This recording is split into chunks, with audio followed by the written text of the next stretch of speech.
Nine Crusades, 200 years, one city, and not a single one of them ended the way the people who started it planned. Richard the Lionheart, who never lost a battle but couldn't take the city. Saladin, who won Jerusalem back and then offered it to his enemy. And an order of warrior monks so powerful, the Pope had to destroy them to stop them. 9 Crusades, every single one ended differently. Here's how. The First Crusade, 1099, the only one that worked.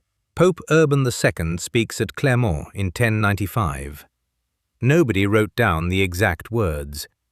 What they wrote down was the crowd's reaction. 40,000 people screaming, Deus vult. God wills it. The movement explodes before the Pope can even control it. The People's Crusade. 40,000 peasants, led by a barefoot preacher called Peter the Hermit, marches east with no supply chain, no military discipline, and no plan. The Seljuk Turks annihilate them in Anatolia. Survivors are sold into slavery. It ends before it begins.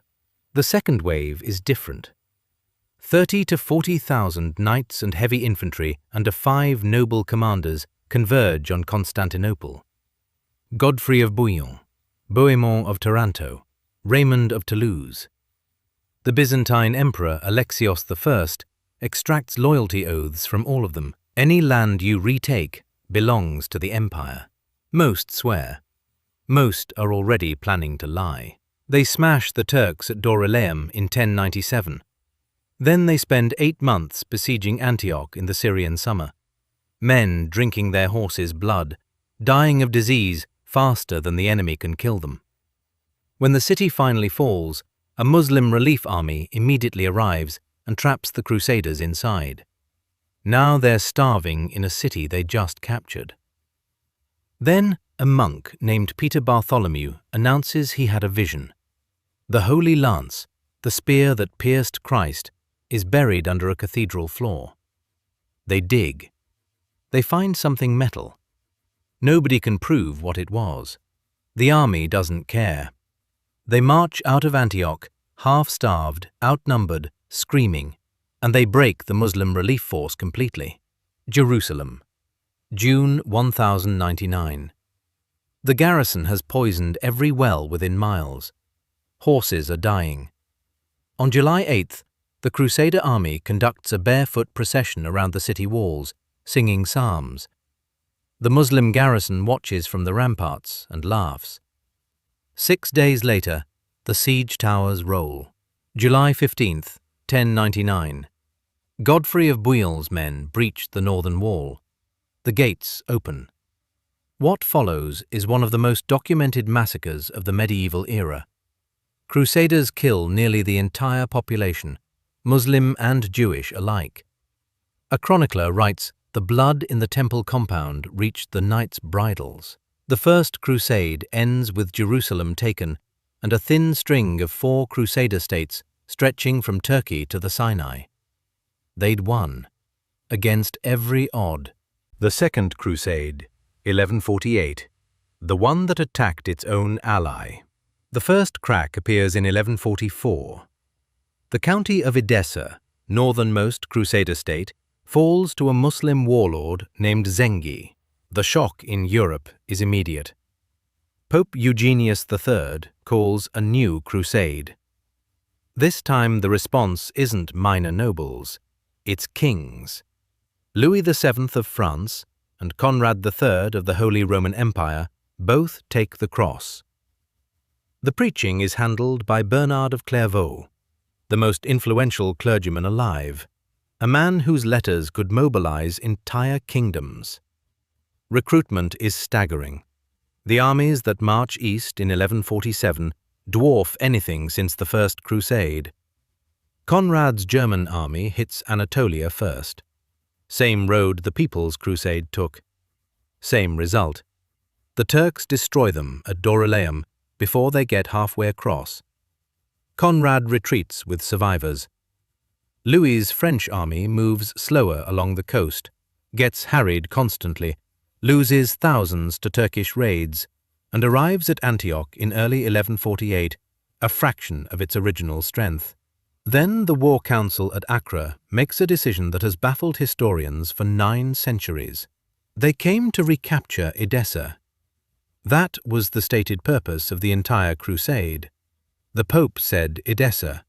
Bernard said Edessa. Every piece of the propaganda said Edessa.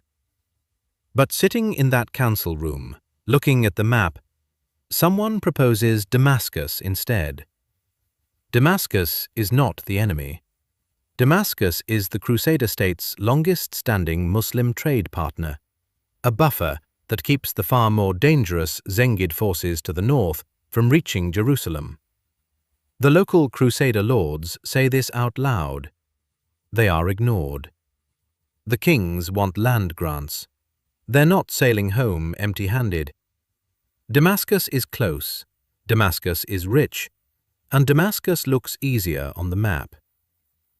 The assault begins in July 1148. Early progress is good. The army pushes into the orchards outside Damascus, dense walled gardens with cover, water, shade. Then command makes a second decision. They abandon the orchards for the open eastern plain, supposedly for a better approach to the walls. The eastern plain has no cover, no water, no shade. When a Muslim relief army arrives, which Damascus called from the Zengid forces to the north, the exact enemy the Crusaders should have been fighting, the army is standing in the open with nothing behind them. The siege lasts 4 days. Then it collapses. Conrad sails home in September. Louis follows in 1149. No territory gained. Edessa still lost. And Damascus, formerly an ally, now absorbed into the Zengid coalition that will produce, within a generation, a commander named Saladin. The Second Crusade ends in retreat across an open plain outside a city that was never the enemy. The Third Crusade, 1192. The greatest commander of the age goes home without the prize. Saladin takes 16 years to unite Egypt and Syria under a single command. Then he springs the trap. July 4th, 1187. The Horns of Hattin, a dry, waterless plateau above the Sea of Galilee. Saladin has spent weeks maneuvering the Crusader army into exactly this position. He knows they need to relieve the siege of Tiberias. Saladin sets fire to the dry grass on the hillside. Smoke rolls over the Crusader position. The knights try to charge. They can't form up. The infantry drops to its knees. By afternoon, the entire military force of the Kingdom of Jerusalem is dead or in chains. The true cross, the holiest relic in Christendom, carried into every battle as a guarantee of divine protection, is captured. 3 months later, Jerusalem surrenders without a major fight. Saladin lets the civilian population buy their freedom and leave, a deliberate contrast to 1099 that every Muslim chronicler notes with satisfaction. The European response is 3 kings: Philip II of France, Frederick Barbarossa of the Holy Roman Empire, Richard I of England. Frederick Barbarossa drowns crossing a river in Anatolia. His army dissolves. 2 kings reach the Holy Land. Richard the Lionheart is the finest battlefield commander of the medieval West. He takes Cyprus on the way. He breaks the siege of Acre in 1191. At Arsuf, marching his army down the coast under constant Mamluk cavalry attack, he holds formation for hours, takes the hits, absorbs the charge, and then counterattacks at exactly the right moment. Saladin cannot break him in open battle. Jerusalem is in reach. Richard marches to within 12 miles of the city, twice. Both times he turns back, because Richard understands something the Crusade movement never wanted to accept. Taking Jerusalem means nothing if you can't hold it. He negotiates instead. The Treaty of Jaffa, September 1192. Christian pilgrims get access to Jerusalem. The coastal strip stays Crusader. Saladin keeps the city. Richard sails home without ever entering Jerusalem. He's captured by the Duke of Austria on the way back and held for ransom for 14 months. He dies 7 years later from a crossbow bolt to the shoulder, fighting a completely unrelated war in France. The Third Crusade ends with the smartest military decision anyone made across 2 centuries of warfare. And it still looks, to everyone watching, exactly like defeat. The Fourth Crusade, 1204. The crusade that destroyed the wrong empire. This is the one that goes so far off the rails that people still argue about whether it was incompetence, conspiracy, or both. Pope Innocent III launches it in 1198. Target: Egypt. Strategy: attack the Ayyubid Sultanate at its economic heart, force a trade. Egypt for Jerusalem. Clean. Logical. The Crusaders contract Venice for sea transport. Ships for 33,500 men, 1 year of supplies, 85,000 silver marks. The army shows up in 1202. 1/3 of the expected number arrives. The Crusaders owe Venice 34,000 marks they do not have. The Venetian Doge is Enrico Dandolo. He offers the stranded, broke Crusade army a deal. Work off your debt by helping Venice recapture the city of Zara, a former Venetian port now held by the King of Hungary. The Pope explicitly forbids the attack. The army attacks Zara anyway. Pope Innocent excommunicates every man in it. They keep going. A Byzantine prince named Alexios Angelos shows up with an offer. His father was the legitimate emperor of Constantinople. Deposed, blinded, imprisoned by a usurper uncle.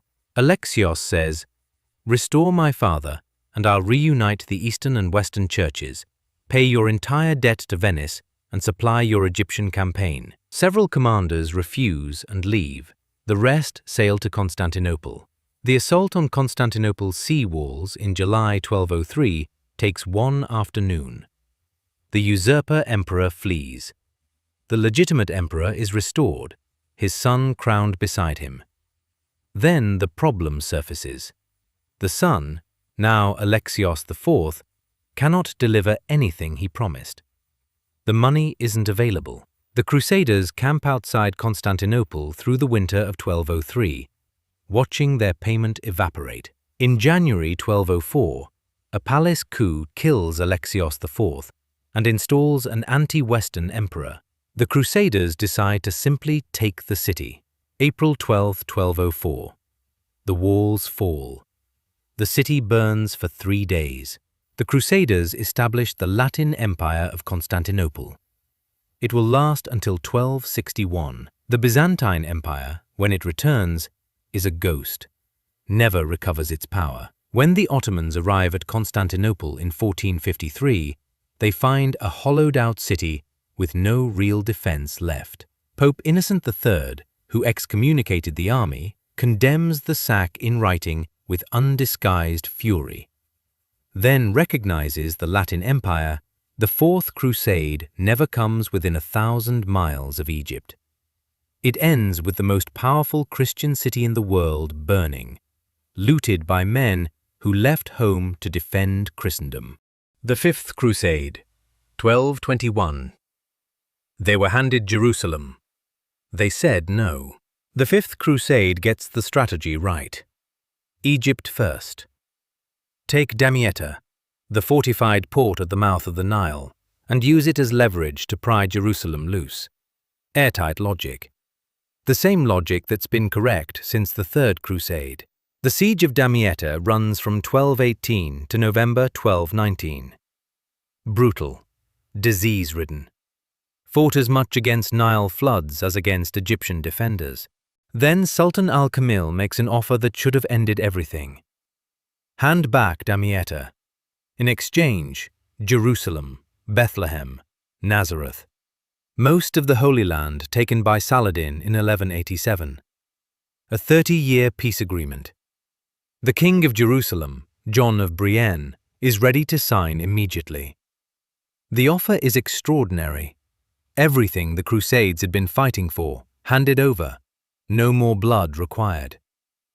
Cardinal Pelagius of Albano, the papal legate commanding the expedition, refuses. He is waiting for Frederick II, Holy Roman Emperor, who has been promising reinforcements for years. He overrules the military commanders. He rejects the offer. Frederick sends more letters, more excuses. The army waits. And waits. In July 1221, Pelagius orders the march on Cairo anyway. Without Frederick, Al-Kamil opens the Nile sluices. The delta floods. The Crusader army is stranded between rising water channels, unable to go forward, unable to retreat, cut off from supply ships. Disease tears through the trapped columns. Men drown, men starve. The army begins to fall apart from the inside. Pelagius surrenders. Al-Kamil's terms? Walk away. No massacre. Free withdrawal. But Damietta must be returned immediately. They hand it back in days. The offer of Jerusalem, on the table for 2 years, is gone. Cardinal Pelagius returns to Rome. He lives comfortably for another 20 years. The men who died in the flood, and the men who died taking Damietta, do not. The Sixth Crusade, 1229. The strangest victory in medieval history. Frederick II of Sicily speaks 6 languages. He employs Arab scholars and maintains a court that mixes Islamic, Norman, and Byzantine culture. He has been excommunicated by the Pope. He is about to be excommunicated again. He is also, technically, King of Jerusalem, by marriage to its heiress, which means, when he finally sails east in 1228, he is legally reclaiming his own kingdom. This does not make the Pope any less furious. Pope Gregory IX had excommunicated Frederick in 1227 for failing to depart on crusade. When Frederick sails anyway, without papal permission, Gregory excommunicates him a second time, declares that an excommunicated man cannot lead a crusade, and dispatches a papal army to invade Frederick's Italian territories while he's away. Frederick arrives in the Holy Land, leading an army, technically on crusade, under a man the Pope has formally damned to hell. The local Templar and Hospitaller commanders refuse to serve under him. Frederick opens negotiations with Sultan Al-Kamil directly. They've been exchanging letters for years. Al-Kamil is managing internal pressure from Ayyubid relatives, nearly as dangerous to him as the Crusaders. On February 18, 1229, they signed the Treaty of Jaffa. Jerusalem, Bethlehem, Nazareth, a corridor to the coast, all returned to Christian control. Muslims retain the Temple Mount, the Dome of the Rock, Al-Aqsa Mosque. 10-year truce. Jerusalem recovered, without a battle. The Patriarch of Jerusalem refuses to crown Frederick in the Church of the Holy Sepulchre. Frederick crowns himself. The Templars secretly inform Al-Kamil of Frederick's army positions, hoping the Sultan will kill the emperor they despise. Al-Kamil ignores them. When Frederick departs, the Patriarch orders the streets along his route pelted with offal and butcher's waste. In the Muslim world, Al-Kamil is accused of surrendering a holy city to infidels. Frederick returns to Italy, defeats the papal army that has been occupying his territories, and forces Gregory to lift the excommunication in 1230. In 1244, a force of Khwarezmian Turks, displaced by the Mongol advance, operating as mercenaries for Egypt, sacks Jerusalem. Christian control ends permanently. The only crusade that recovered Jerusalem without bloodshed lasted 15 years and left everyone who participated in it humiliated. The negotiated peace outlasted the military ones. Nobody noticed at the time. The Seventh Crusade, 1250. A future saint gets taken prisoner in a Nile swamp. Louis IX of France will eventually be canonized. He is also the man who gets captured in a disease-ridden swamp in Egypt, ransoms his army for a sum that takes France years to pay. He spends 4 years in the Levant, accomplishing essentially nothing. Sainthood and military competence are not the same thing. Louis takes the crusade vow in 1244, the year Jerusalem falls permanently. He spends 4 years preparing. Purpose-built supply port in southern France, pre-positioned stores of wine, salted fish and siege equipment. He sails in 1248 with 15,000 to 25,000 troops, the best supplied crusade force in the movement's history. Damietta again. This time the Egyptian garrison abandons it almost without a fight. June 1249, the city falls in a day. The Sultan immediately offers the same deal Al-Kamil offered in 1221. Give back Damietta, receive Jerusalem. Louis, like Pelagius before him, refuses. He waits for the Nile flood to subside, then marches on Cairo in November 1249. The Egyptian army has changed. The Ayyubid Sultan has built a force of Mamluk cavalry, slave soldiers purchased in childhood from Central Asia and the Caucasus, trained their entire lives for war. Not conscripts, not feudal levies. Full-time professionals who have done nothing but fight since they could ride a horse. At Al-Mansura, Louis's brother, Robert of Artois, leads a cavalry charge into the city without authorization, pursuing what appears to be a retreating force, but is actually a deliberate lure. The Mamluks close the streets behind him. Robert of Artois dies in an alley with his entire contingent. The main Crusader army fights a grinding all-day battle outside the walls. Louis holds the field, but he cannot move forward. The retreat begins in April 1250. Typhoid and scurvy have been running through the camp for weeks. The Nile carries corpses past the Crusader lines constantly. Louis himself is barely able to ride. The Egyptian forces close the ring around the retreating column. On April 6, 1250, Louis IX, King of France, is captured. His entire army surrenders with him. The ransom terms, 800,000 gold bezants, roughly twice the annual revenue of the French crown, plus the immediate return of Damietta. France pays. Louis is freed in May. He refuses to go home.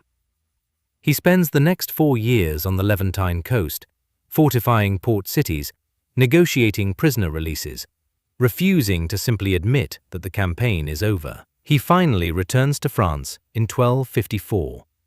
He launches a second crusade in 1270, sails to Tunisia for reasons historians still debate, camps outside Carthage, and dies of dysentery in August. He is 55 years old. The Mamluks who captured him overthrow the Ayyubid dynasty 2 months after his release. The new power in Egypt doesn't negotiate. It doesn't offer Jerusalem in exchange for anything. The Seventh Crusade ends with a king in an Egyptian prison cell. The dynasty his ransom brought to power will end the Crusader States entirely. The Eighth and Ninth Crusades, 1270 and 1272. The Long Extinction. By 1260, the Crusader States face something new. Baybars, former slave, Mamluk general. The man who defeated the Mongols at Ain Jalut in 1260, Baybars does not charge the Crusader States. He dismantles them, castle by castle, with methodical patience. Caesarea, Arsuf, Safed, Jaffa. Each falls in sequence. Then Antioch, a Crusader city for 170 years, falls in a single day's assault in 1268. Baybars writes a letter to the Prince of Antioch, who was not present, cataloguing the massacre of the city's population in clinical detail, street by street, neighborhood by neighborhood. He wants the prince to understand exactly what was lost. Into this collapsing situation sails Louis IX. Again, his Eighth Crusade lands in Tunisia in the summer of 1270. Louis arrives, camps outside Carthage in August heat, and dies of dysentery before fighting a single engagement. He is declared a saint 27 years later. His brother, Charles of Anjou, takes command, negotiates a quick truce with Tunis, and takes the army home. The Holy Land is not his priority. The Ninth Crusade, 1271. The future Edward I of England arrives in the Holy Land with a force too small to accomplish anything decisive. He survives an assassination attempt by a Hashashin agent. The assassin stabs him, the wound gets infected. He nearly dies from the treatment. He negotiates a 10-year truce with Baybars and departs in 1272 when news arrives that his father is dying. He does not return. Baybars dies in 1277. His successor, Kalawun, continues the work. In 1289, Tripoli falls. In 1291, the new Sultan, Al-Ashraf Khalil, arrives at Acre, the last major city of the Crusader States, with 92 siege engines and an army that vastly outnumbers the defenders. The walls hold for 6 weeks. On May 18, 1291, they break. What follows is the end. The city is destroyed. The population is killed or enslaved. The remaining coastal towns surrender within weeks without a fight. The last Crusader garrison, a small Templar fortress on the island of Ruad, holds out until 1303. Then it too surrenders. 200 years after the First Crusade screamed Deus vult at Clermont, the last Christian soldier loads onto a ship in the eastern Mediterranean and sails west. The Crusader States are gone, not destroyed in one catastrophic battle. Worn down, piece by piece, plans for new crusades are drawn up and debated for another 100 years. None launch. The world has changed around the idea. The Ottoman Empire is forming on the horizon. Europe has its own fractures. The Holy War slowly becomes a memory, then a myth, then a political argument.